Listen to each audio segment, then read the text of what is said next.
TV Artilheiro. É um jogo difícil, truncado, o campo atrapalha um pouco o nosso modelo de jogo. Apesar de todas as alterações que nós fizemos, os jogadores sabem o que nós temos que fazer, né? Tanto é que no primeiro tempo nós conseguimos ainda fazer um jogo razoável. Infelizmente no segundo tempo nós entramos muito no jogo do adversário e acabou atrapalhando bastante. Mas eu vejo como um ponto positivo, nós ainda não perdemos, soma mais um ponto fora de casa. Isso daí conta pro geral da competição. Futebol não tem justiça, mas o resultado acabou sendo justo? Bom, eu acredito que sim, porque eles também lutaram, né? Não podemos também tirar o mérito da briga deles, da luta deles, da vontade de querer empatar, de querer até mesmo ganhar o jogo. Mas eu olho muito para a minha equipe, não desmerecendo o adversário, mas nós poderíamos ter jogado de uma maneira que conseguiria o resultado, mas eu parabenizei meus atletas pela luta, pela disposição e pela vontade de jogar. Pelas minhas contas aqui, Matheus Lima e Lincoln tomaram o terceiro amarelo. Não jogaram em Tocantinópolis. E Marconi? Marconi também? Então três. Esse daí está dentro do planejamento que nós fizemos, justamente para começar a zerar. Acabando a competição já nessa fase, para que eles possam voltar zerado. Então isso daí estava dentro do cronograma, para que eles pudessem já começar a tomar os cartões. Tem mais alguns que tem também.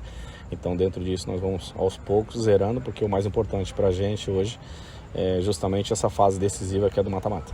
E a viagem até Tocantinópolis, a logística, via Marabá, depois 300 km de estrada, Porto Franco, Balsa e o jogo? Difícil. Perto de Imperatriz ali eu conheço um pouco a estrada, conheço um pouco ali o local. Fiz só um amistoso uma vez quando eu estava no Imperatriz, um campo também que não é muito bom, mas eu entendo que é uma equipe difícil, que está brigando pela classificação, nós vamos encontrar dificuldade lá, que eu falo para os atletas. Todos os jogos para a gente é importante, então nós vamos lá com a mesma motivação de classificação. Mas para chegar com moral elevada no mata-mata é interessante que o Ferroviário chegue invicto, né? Eu acho que essa invencibilidade aí é importante, lógico. Eu não descarto essa possibilidade de invencibilidade, mas eu acho que agora é a preparação para que a gente possa começar o mata-mata com todos inteiros, todos zerados de cartão, podendo contar com todos os atletas, sem dizer que nós temos uma competição também dentro dessa fase agora de classificação, que é a Fares Lopes. Fazendo os cálculos antes da bola rolar, o Ferroviário era um grupo difícil. O Ferroviário tornou esse grupo fácil? É o que eu falo, que às vezes as pessoas acham que os adversários são fáceis, né? Não é verdade, não é a realidade é outra. Tanto é que eu tenho certeza que quando essas equipes começarem a pegar os adversários das outras chaves, vai dificultar bastante. Quem construiu tudo isso, acho que fomos nós. Então eu acredito muito que o mérito dos jogadores por ter conseguido essa somatória de pontos e até mesmo conseguir aí essa invencibilidade. Fazendo as contas do grupo A1, Nacional primeiro, Tuna segundo, Águia terceiro, o Maitá de novo. Pela terceira vez, em 3 rodadas, o Maitá vai se consolidando como adversário. Mas eu já fiz aqui umas contas, o Maitá, Princesa e São Raimundo de Roraima. Na minha opinião, sai daí o adversário do Ferroviário. Exatamente. Desses 3, pelo que eu estou vendo também, apesar que o confronto que eles têm dos adversários, muitos vão jogar com aqueles que estão lá em cima, vão jogar com o Águia de Marabá, vão jogar também acho que com o Nacional, se não me engano.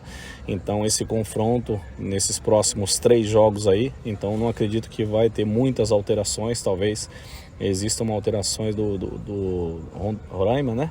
São Raimundo. E o São Raimundo lá, o São Raimundo com o Maitá. Talvez esses 2 aí, eu acho que são os que possam estar classificando, não que o Princesa não classifique, mas os adversários, eu acho que o Princesa vai ter mais dificuldade. Muita gente se pergunta, tantos gols da tua zaga, né? Éder Lima é artilheiro, Alisson é artilheiro, Rony Lobo é artilheiro e hoje mais um gol do Rony. Acho que é importante todos, né? É que eu falo para eles, né? Quando a gente fala em equipe, não significa que nós temos que viver em função de um artilheiro. Acho que principalmente quando a zaga começa a fazer gol, é sinal que as bolas paradas estão sendo trabalhadas e estão surtindo efeitos. Isso é importante que a gente consiga fazer os gols.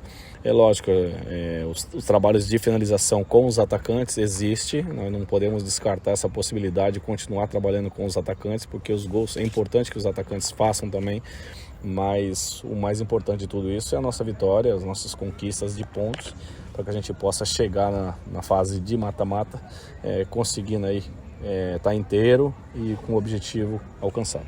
A gente vê o dedo do treinador do time com esquema tático, disposição do time, o time espaçado dentro do gramado e bolas paradas. Impressionante como a bola parada do Ferroviário é perigosa, tanto na falta de frente, como as jogadas de lado e escanteios também. Nós trabalhamos bastante, né? Essas bolas paradas, trabalhamos bastante, principalmente o posicionamento dentro de campo, para que a gente consiga fazer bons jogos, independente quem é titular, quem entra depois, aquilo que eu falo. Os jogadores que estão à disposição são todos titulares. É lógico, a gente tem que optar em alguns atletas, principalmente dependendo da competição, dependendo da fase de classificação, mas o importante é que todos eles estão aptos e com condição de jogar. Me agradou o Cairo e o Dudu de zaga, que foi totalmente mexido, com Geninho e Rony Lobo. Aquilo que nós mesclamos, né? Principalmente ali a linha defensiva, depois no segundo tempo também nós mudamos. O ataque também, praticamente começou um ataque que não vinha jogando, que era o Thiaguinho, o Juninho Quixadá e o próprio Gabriel, né? Sempre entraram, e nessa vez eles começaram jogando. Então tudo isso daí são mudanças que a gente vê que surte efeito pela condição que eles têm de conseguir jogar. Lógico que ainda precisa melhorar bastante, entendemos isso, mas o importante de tudo isso é que não saímos derrotados. Você que já foi jogador, existe aquela história de atleta que só rende mais quando entra no segundo tempo?